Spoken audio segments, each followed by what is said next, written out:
G'day guys, and today it's time to talk about the infighting within the Australian Liberal Party. So let's just jump straight onto it. So on the 21st of August, amid stirrings of a leadership challenge, Prime Minister Malcolm Turnbull challenged Peter Dutton, the Minister for Home Affairs, for a leadership spill. Turnbull prevailed 38 to 45, so by 7 votes. This was only the beginning of his troubles, however. Probably because he looked quite weak, there have been 13 resignations from Turnbull's front bench. These front benches would be people who run a certain part of Australia, so ministers for foreign affairs, the treasurer, the foreign ministers, just as examples.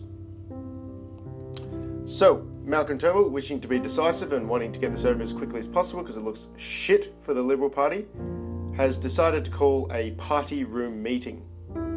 Now, this party room meeting will require the signatures of the majority of the Liberal MPs, which would be 43 of Liberals 84. We also have claims that so far 40 plus senators have already signed the petition. If this goes ahead, Turnbull, within the party room meeting, will call for a spill motion. This is effectively an internal vote for the leadership of the party. If the spill motion goes ahead, as in if it's voted for, Turnbull will not throw his hat in the ring. He will resign as Prime Minister and quit Parliament. So, we have 3 players vying for Prime Ministership. We have Peter Dutton, the aforementioned Minister for Home Affairs. We have Scott Morrison, the Treasurer. And we have Julia Bitchute, the Foreign Minister. Now, Peter Dutton appears to be a Conservative, a Conservative of the Conservative faction of the Liberal Party, I should say.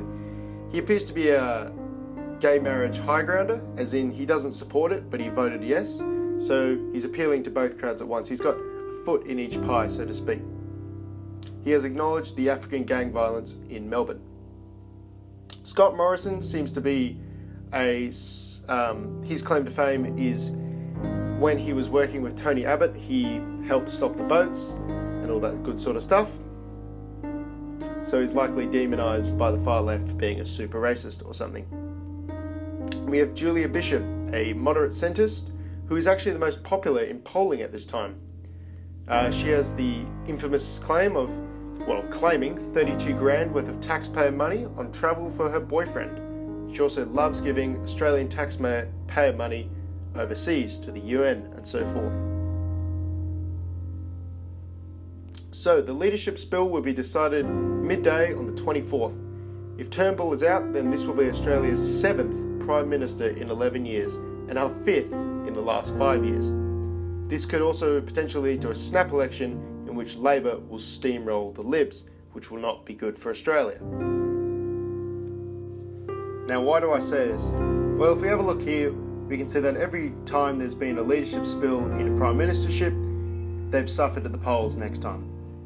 The voting public does not like the uncertainty brought about by such spills and internal conflict. This, coupled with the upward trajectory of Labor in the polls, leads me to believe that they will outlast the Libs in the next election, securing a majority in the Senate. All hope is not lost to the red dawn rising over the Australian desert, however.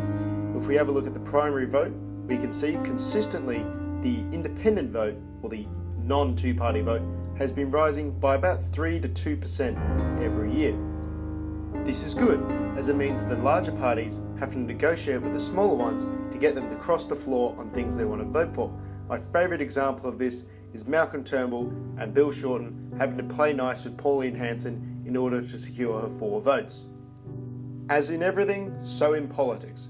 I believe Australia will eventually have a nativist populist uprising, just like the United States with Donald Trump and some of the parties we're seeing emerging in Europe. As far as I'm concerned, this cannot come soon enough.